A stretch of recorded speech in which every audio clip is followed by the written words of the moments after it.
Campos, uma TV que vai falar para todo o Vale do Paraíba, Litoral Norte, Serra da Mantiqueira, Alto Tietê, Brasil e para o mundo. Então, muito obrigado para você que está nessa sintonia, acompanhando toda essa movimentação. Estamos recebendo personalidades de toda a região, né? Prefeitos, deputados estão chegando para participar desse momento importante da comunicação aqui em São José dos Campos. E estamos recebendo aqui também o William Calegaro, ele que é um jovem que vai nos contar de onde veio e por que veio. Tudo bem, William? Tudo bem, muito obrigado aqui pela oportunidade. Então, da onde eu vim? Eu não vim da política, né? Eu sou advogado há 12 anos e eu acessei a política através de um movimento de renovação. E política é um cenário muito complicado.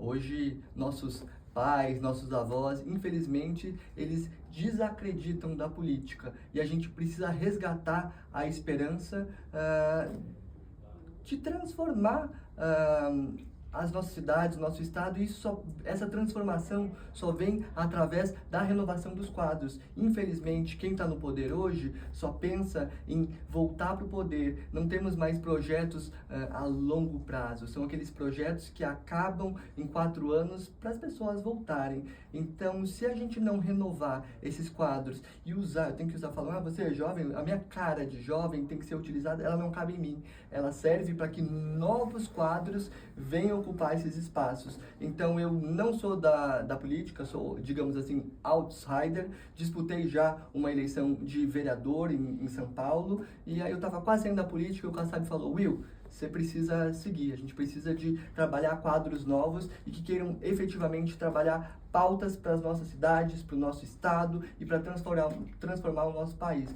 Eu sou conselheiro do Parque Ibirapuera e eu recentemente até fui com a Michele para a China, e foi uma indicação, sabe, que ela falou, Will, você vai a Michele também, para vocês aprenderem o que vocês podem trazer de diferente para cá. E aí eu amo cidades, estudar planejamento, estratégia, ver como que a gente pode empregar a IA, que é uma coisa fantástica, para transformar a política. E como a gente pode fazer isso da melhor forma? Pô, nosso dinheiro público aí está sendo mal gerido, não tá? A função do parlamentar não é só criar lei, mas também fiscalizar. Então, a gente tem que usar IA para quê? Para botar ela num sistema e fiscalizar o dinheiro de ponta a ponta para que ele seja efetivamente usado para a gente transformar as nossas cidades, nosso estado e o nosso país. Porque, infelizmente, não adianta a gente ter gente competente que quer trabalhar para transformar as cidades e esse dinheiro, ele está vazando. Por quê? Porque ele está indo para as pessoas que querem ficar ali aqueles 4 anos e usar o dinheiro para ir para aqueles lugares onde tem gente que compra voto, para projeto próprio de poder. Então, a gente tem 3 pilares para trabalhar. Não adianta eu querer aplicar aí ideias novas para mudar a cidade se eu não ir na renovação e no combate à corrupção, porque isso vem antes. A gente não consegue planejar uma cidade legal, um estado legal, se a gente não for na base, que é trazer pessoas que queiram fazer isso e também focar na responsabilidade fiscal, que a gente não sabe às vezes se é irresponsabilidade ou se é corrupção. Por isso que é essencial a gente usar agora essa IA que veio aí, quem que colocou isso, Deus, não sei, mas surgiu, vamos usar para o bem, vamos usar esse sistema para enxotar da política quem só quer roubar e nada fazer. Então é uma união entre renovação, também fiscalização, e aí assim a gente pode fazer o planejamento. Não adianta a gente planejar se a gente não consegue executar, né? Falei demais. Disse que não é político. Falou bastante. Você é natural de onde? Eu sou natural de Porto Alegre, Rio Grande do Sul. Gaúcho? Sou gaúcho. Eu entrei para a política em São Paulo. Eu nunca imaginei que eu fosse acessar a política. Muito embora eu quisesse, eu nunca imaginei porque eu não tinha família na política. Meu pai é advogado, meu avô é procurador federal, minha bisavó é auditora da Receita. Eles sempre falaram, não, que política? Você tem que fazer concurso público, estabilidade. Eu sempre quis fazer algo diferente. E o que te levou a sair do Rio Grande do Sul e vir para São Paulo? Ah, o que me levou? Na época eu queria fazer um mestrado, eu ia fazer um mestrado fora do país. Olha que era capaz de eu não, se eu tivesse feito essa escolha, eu não voltava. Mas eu vim para São Paulo para fazer um curso de mediação, me apaixonei por São Paulo, escolhi São Paulo para viver, tanto que eu saí candidato por São Paulo, porque foi uma paixão. Eu nasci em Porto Alegre, mas eu me apaixonei, escolhi viver em São Paulo e fiz a minha família vir me ajudar na campanha de vereador, e eles vieram e eles se apaixonaram pelo Litoral Norte. Então a paixão da minha família foi pelo Litoral Norte, a minha foi por São Paulo, e a gente é apaixonado pelo estado de São Paulo. Você chegou em São Paulo com quantos anos? Eu cheguei em São Paulo, ó, tenho carinha de novo, mas não sou tão novo assim. O pessoal acha que eu tenho 25, 27, eu tenho 35, já sou advogado há 12 anos. Poderia estar disputando ao Senado, olha só. Mas, qual foi a pergunta mesmo? Com quantos anos você chegou em São Paulo? Eu cheguei em São Paulo, 28. 28, eu acho. Então você teve uma vida lá no Sul, né? Tive minha vida toda lá no Sul. E por que não se colocou à disposição da política gaúcha? Porque eu acessei a política em São Paulo. Quando eu morava no Sul, eu era advogado e eu nunca imaginei acessar a política. E aqui, quando eu já estava morando aqui e eu tinha me apaixonado por São Paulo e escolhi viver aqui, não tinha por que eu me botar à disposição pela cidade que eu nasci e não sou apaixonado por aqui. E quem foi que te levou para a política? Então, quem me levou, na realidade eu queria muito acessar a política, eu não sabia como fazer. E aí eu conheci um curso de renovação que chama Renova BR. E eu li o livro do fundador e eu fiquei ansioso para ver quando que iria abrir o processo seletivo da nova turma. E eu me inscrevi, eram 17 mil inscritos, foram 7 etapas, 7 meses, e escolhendo desses 17 mil inscritos, 150 pessoas. E uma delas foi eu. E isso é muito forte em mim hoje, porque hoje eu olho aqueles meus 149 colegas, a maioria deles, eles já tinham uma relação com a política, já trabalhavam no gabinete, já vinham de algum lugar. Então a renovação é muito forte em mim, porque como eu acessei a política de uma forma genuína, eu penso que precisamos de iniciativas que ensinem o jovem que eles precisam ocupar esse espaço, que a gente precisa profissionalizar a política. Nossos pais, eles olham para a política e falam assim, cara, filhos, a política não é o seu lugar, você não tem que ir, você tem que ir para fora do país, você tem que estudar para ser advogado, ou você fazer um curso para procurador. Mas, gente, pelo amor de Deus, aqui a gente está falando de judiciário, é um poder da República. Legislativo e executivo também, e a gente precisa trazer essa galera que está aprendendo tanta coisa incrível para ocupar o legislativo e o executivo, porque só assim a gente transforma a vida das pessoas. Então, política tem que ser sim vista como uma profissão para a gente trazer a galera preparada e enxotar essa galera despreparada. Foi isso que você aprendeu na sua campanha para vereador? Não, o que eu aprendi na campanha de vereador é que eu tenho que sair da política, isso que a gente aprende. Quando a gente está ali no ringue, o que a gente aprende é que aqui não é seu lugar, vaza, é isso que aqui a gente aprende, é o contrário. Então eu aprendi que eu tenho que aplicar o que eles não querem que eu faça. E agora você é candidato a deputado federal? Sou candidato a deputado federal pelo estado de São Paulo, isso mesmo. E você tem uma base em São Paulo e uma base no Litoral Norte também? Uma base em São Paulo e uma base no Litoral Norte. Lá eu sou conhecido como Alemãozinho, porque eu bati de frente lá com um ex-prefeito, com uma questão lá que eu discordo completamente. E aí fiquei lá conhecido como Alemãozinho, porque eu faço isso. Quando eu vejo que uma coisa está errada, eu falo. Não tenho rabo preso. E eu percebi que no litoral, não só no litoral, mas em cidades menores, a política, a população está muito ligada à política, muitas vezes porque a economia local depende da política, né? Então você vai ver, às vezes, 50% das pessoas que trabalham, elas estão empregadas pela prefeitura, então todo mundo fica com medo de falar, porque depois vai sair esse prefeito, vai voltar o outro, vou perder meu emprego. E eu cheguei lá e falei, porque eu não devo nada a ninguém, minha família, ela é estruturada, eles vêm da justiça. Sua família reside onde? Em São Sebastião.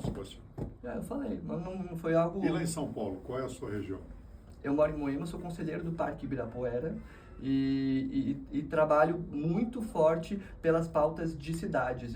Há 2 anos atrás, eu articulei junto com mais de 50 associações de bairro para a gente vetar as alterações na lei de zoneamento da cidade.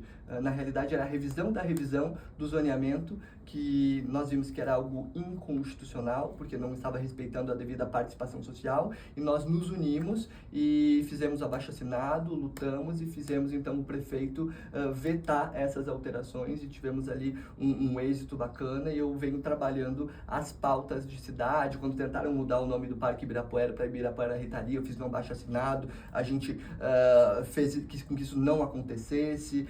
Entrei com representações do Ministério Público já pelas questões de poluição sonora, as questões de danos à fauna e flora locais. Então tem uma atuação com os bairros, com as associações. Trabalho muito forte, até criei o Juntos pelo Parque e também o Mais Bairro Menos Prefeitura, porque como a gente está falando de uma cidade muito grande que é São Paulo, precisamos dar mais voz para os bairros e para as subprefeituras e descentralizar o poder da prefeitura, porque quem está ali no bairro ou na subprefeitura é que sabe o problema ali da região. Então, quando a gente fala de uma cidade do tamanho de São Paulo, que é maior do que muitos estados, a gente precisa pensar em soluções, né? Planos de bairros, ou trazer coisas aí que são aplicadas no exterior. Eu sou apaixonado por cidades, então o que eu vejo de planejamento, China, Estados Unidos, a gente pega vários países da Europa, o que eles aplicam de planejamento urbano, plano diretor, isso me brilha os olhos. Infelizmente não temos pessoas novas que também estejam ocupando esses espaços para a gente aplicar efetivamente um planejamento para a cidade e gerir de verdade o bem público, né? Você entendeu? Você está pedindo aí uma renovação na política, né? Acabar com aquela política velha que está nos levando ao caos. De repente tem opções aí, ó, tá vendo? O William, o alemãozinho lá de São Sebastião, é uma opção, uma jovem opção, com uma outra mentalidade que pode fazer uma mudança significativa, não só para o estado de São Paulo, para o Brasil.